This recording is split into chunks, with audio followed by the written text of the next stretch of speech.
In 1982, I was a physical therapist working at Alaska Hospital and Medical Center in Anchorage, Alaska. I had two small children. I was 32. My children were 9 and 6. And my husband was working on Prudhoe Bay oil field repair work, so that was why we were living there. I injured my back at work, and it wasn't responding to conservative treatment. Surgery was needed for it. Since I'd had a previous back surgery, they weren't certain whether they'd be able to just do a laminectomy or whether I might have to have a spinal fusion. So I was really concerned that the spinal fusion could lead to my loss of my career as a physical therapist. So I contacted people back in New York State where I had come from and at a church that I was attending there in Anchorage, and let people know the date of my surgery, ask people if they would pray for me, that this would just be a laminectomy and I'd be able to continue my career. So that's kind of a little bit of backstory to what happened. On the day of surgery, my husband and my children came to the hospital with me, and I was one of the early morning surgeries. So they were able to walk by my stretcher as I was taken down to the OR, and then they were sent off to a waiting room, and I was taken into surgery. I was on my stomach on the operating room table because they were going to be reopening my back where the previous surgery had taken place. So I was put under anesthesia, and that was the last thing that I was aware of until suddenly I was not under anesthesia and out cold. I was in fact very conscious. I was actually up near the corner of the operating room ceiling, real close to ceiling tiles. And there was a lot going on in the operating room in terms of the surgeons swearing at nurses, sending them out to get blood. It was urgent, there was a lot of chaos, and my attention was drawn back toward the actual operating room table from the corner of the ceiling where I found myself. And as I looked back, or my consciousness turned back that way, it was just as they were flipping my body from face down to face up on the operating room table, and a nurse was hustling out the door. So I got to actually see myself from a perspective that we never do in normal life, because when we see ourselves two-dimensional in pictures or even in a mirror. We never really see ourselves in 3 dimensions like we do other people. And first of all, I saw myself, and I realized it was myself, had to be, was very, very white in the face. And I had big hair at that time. It was the early 1980s, and this curly hair, and I couldn't get over it. I looked terrible. And I didn't really feel any connection to my body, but I thought, oh, that's what I look like. Ooh, that's terrible. And then I realized if I'm seeing myself from outside myself, I must be dead. That was my immediate thought. And I thought, but I'm alive. I'm okay. What about my husband and my kids in the waiting room? I've got to let them know that the real me is still okay. I'm alive. So as soon as I thought that, I began floating and actually went through the wall of the operating room and back out into the hallway that they had brought my stretcher down to bring me to the OR. Then I was trying to retrace how we had come down to the operating room. And so I continued down this long hallway past other operating rooms that were being used. And then there was a double door entry that came into the operating room suite, went right through that doorway just as I had gone through the wall. And then as I got through that double doorway, I was drifting in the direction that I thought maybe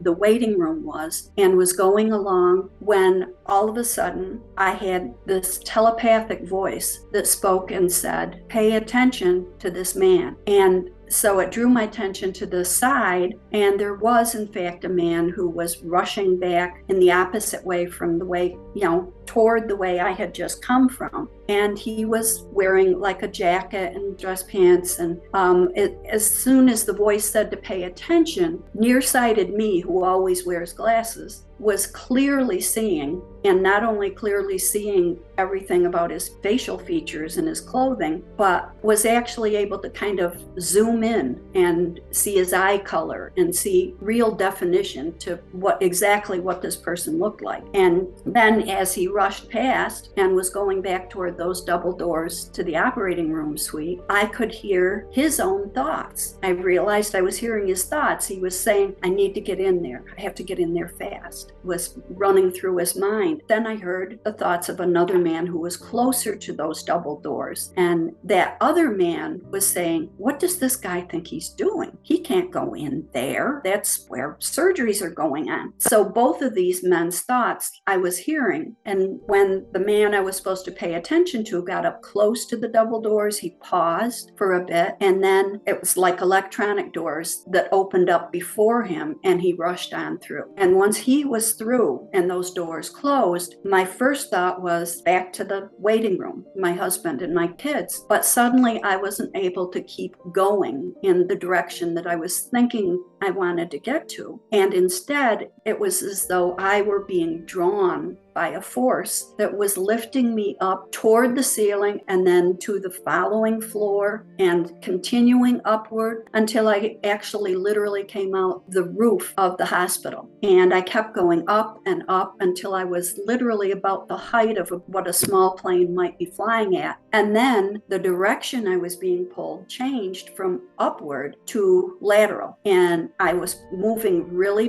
quite fast. And I began to think, I don't feel any temperature change out here. I don't feel wind going by me. I didn't feel the sensation of speed, but I was moving. My consciousness was moving right in the direction and out over the city of Anchorage. And it sits on water, Anchorage does. And as I reached the edge of where the water should be, an opening opened up that looked very dark and kind of like a cave or a tunnel. And I was like sucked into this dark cave. And once I was in there, it seemed as though I went into much, much faster speed than I had already been moving. And in the very far distance, I could see just a pinprick of light. And as I kept moving really, really fast, the pinprick of light kept getting bigger and bigger and bigger as I was approaching it, until I literally burst through the light itself and out into an entirely different environment. It was an environment that was very bright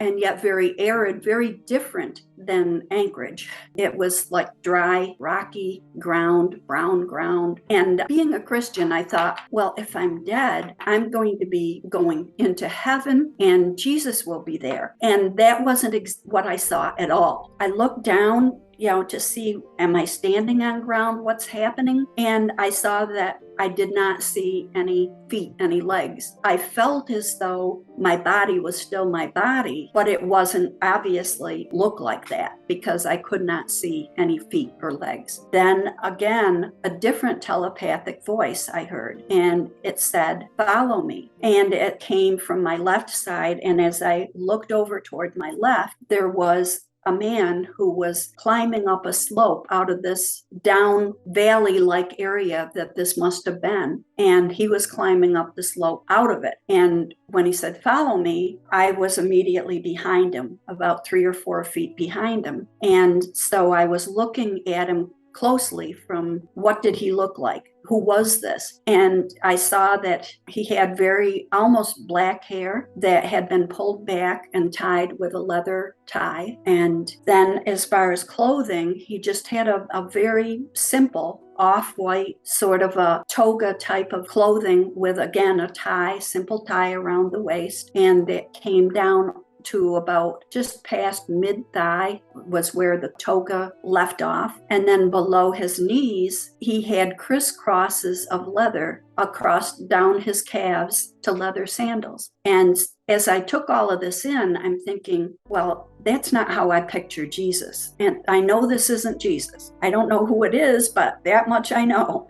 And I don't know why I'm supposed to follow him, but I did. And as he came up over the edge of where he had climbed up and I had been behind him, then the scenery changed totally. And what I saw then was a green, lush meadow type filled with beautiful flowers, trees with lush leaves off in the distance, just absolutely gorgeous. And what I realized then was that everything I was looking at, from the grass to the flowers to the trees to the leaves, everything was lit from within and was giving off this light that was within it. And the colors were indescribable, brilliant, iridescent. Words just don't describe these colors, many of which I had never seen before. So I was really fascinated with this, and my guide, I started to call him, had gone on ahead and again said to me, "Follow me." And when he did, then again, I was right up behind him. And at this point, he was on the edge of a river, and the river was glistening, giving off light like everything else was. Everything just seemed to be so alive. On the far bank of this river, which was not all that wide, but on the far bank were my father, who had died when I was 7, and my brother, who had been killed in a car accident, and aunts and uncles that I knew had passed away. Then there were 4 other people that were there, beings that were there, who I just knew. I had never seen pictures of my grandparents because they had died before I was born, long before I was born. But yet I knew that that's who they were. And it was like a huge family reunion. And they were just so thrilled that I was there. And I wanted to go to them so badly. I wanted to be with them. They said, "Oh, she's here. Isn't it wonderful?" I just was so wanting to go there to them. And my guide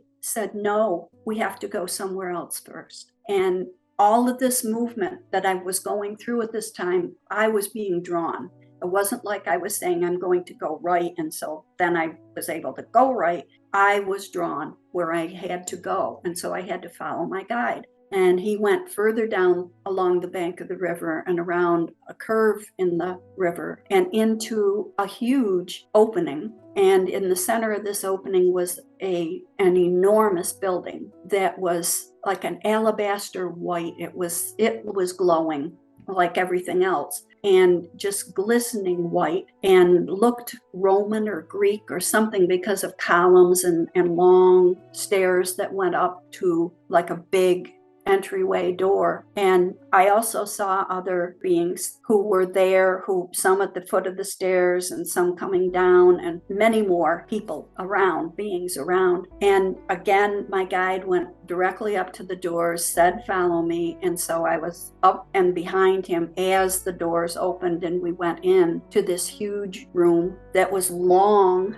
with all sorts of tables down the center of it. And along the sides were shelves upon shelves for stories upon stories that were filled with books and scrolls. And the tables in the center, there were people that were beings that were at the tables and were looking at things, and other people were standing at the end. And all my guide said at this point is, "This is where the book of life is stored, but we're not staying here. Follow me." And so we went the full length of this whole area and into a small area in the back, a hallway like, and then into a doorway that was into a much smaller room. And this much smaller room had like an oval shaped, almost like if you think of a conference table. And there were lots of other beings who were sitting around this as though they were waiting for us to arrive. And when we came in, I felt as though all of these people, these beings, knew who I was, were happy to see me, that I should know them. Don't know why I felt that way, but they just felt so familiar. And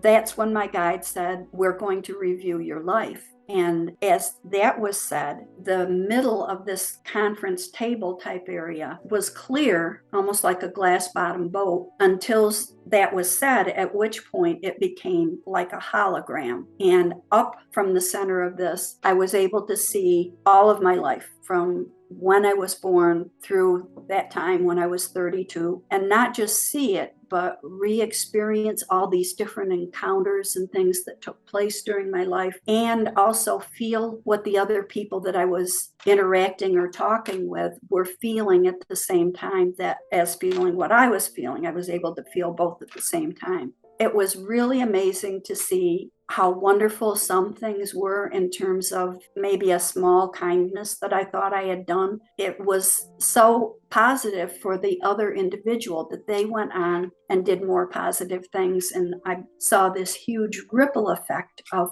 how much impact your behavior and your thoughts and actions literally have on other people. And of course, I felt bad for ones where I wasn't acting very well to somebody else and they were hurt, and then they felt badly and did something badly to someone else or just felt terrible. So I felt bad about those things, but I didn't feel any sort of judgment or you shouldn't have done that, or any of that sort of feeling coming from all of those who were there watching with me.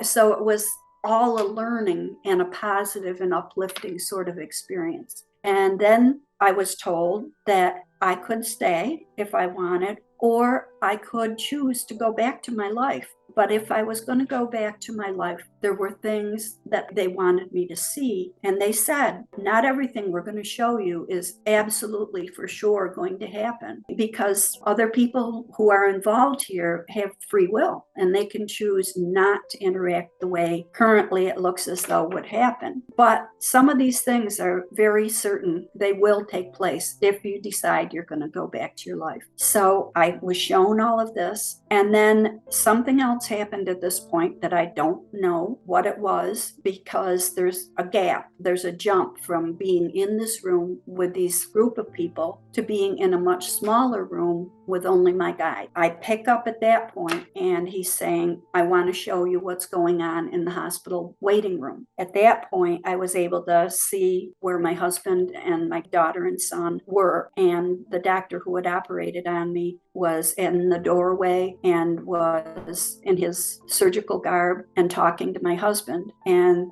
the kids were behind him toward this small couch that was in the room. Then my guide said, I also want you to see the prayers of the people that you asked to pray for you over here. And so it was like off to the right, I was shown prayers represented as though each one was a musical note, like you would see on a score of music. Each note was going vertically and attaching to another note and coming up higher and higher, closer and closer to where we were. And at that point, he showed me that my daughter was praying that she thought I had died, and that's why the doctor was there after such a long, long time of past when they thought he would be coming. And she was praying that she wanted me to live. She didn't want me to be dead. And her prayer, when it was attached to all the other prayers as the last musical note, suddenly I was feeling all of my emotions of being Karen again. And I was feeling, oh my gosh, I can't let my daughter and son grow up without a mother like I grew up without a father. I can't, stay here, much as it's so filled with love and peace and beauty. I can't stay here. I have to go back. I must go back to my life. So I told the guide that I was going to go. I wanted to go back. And he said, okay, you will be given a proof. You'll know that this was something that truly took place, but you won't be able to remember the things that we showed you about your future. You won't be able to remember everything that took place, but enough so that you know without any doubts at all that this is real. And as soon as he said that, don't remember any return trip of any kind. I only remember waking up at that point in a recovery room. And in the recovery room, my kids were on one side of the bed and my husband was on the other stretcher, I guess it was. And immediately I was still filled with this peace and this love that had permeated everything. And I had never felt anything like that before. And when it came to the surgery, couldn't even remember clearly what they had operated on or what for. And I was so befuddled that I had a big swollen stomach. And I thought, did I just have a baby? That part of my mental capacity was completely still befuddled and under anesthesia. But the consciousness that I had as I experienced my near-death experience was crystal clear, and remembering all of what I just said here. I was in the hospital for 12 days. And of course, doctors were checking and coming in daily. And one of the very first few days, this man came in to check on me and said that he had operated on me after the first operation went south. And as he said that, I realized this was the same man that I had seen and was told at first to pay close attention to. And because I recognized his eyes, his eye color and hair color, and even though he was dressed in hospital clothes as he was checking on me and stuff. So after I was home and recovering, I made up my mind that I wanted to speak to this second doctor who had been really kind to me. And I had to go back to see him in order to have metal staples that went from my breastbone to my pubic bone, had to have them removed. And I wanted my husband to come with me, and I wanted to ask him about what I had seen taking place in the hospital that day in terms of seeing him coming. So I did. And the reason I wanted my husband also, because I had told him a little bit about I had this near-death experience. And he was kind of like, okay. I knew he just wasn't believing it. And so I thought maybe if I ask this doctor and if, he confirms what I saw, then that certainly is proof to me, but it'll be proof to my husband too. So I did ask him, and his response was, how could you know that? And then he went on to say that he had been in his office seeing patients and had been called stat to try to save a woman whose artery was cut and was bleeding out on the operating room table. And so he had rushed from his office into the hospital. And that was why I saw him in just kind of a regular jacket and clothes and things, and not in any sort of hospital garb like you would normally expect from somebody who was a surgeon. And so that was real proof to me and confirmation. And that was my story.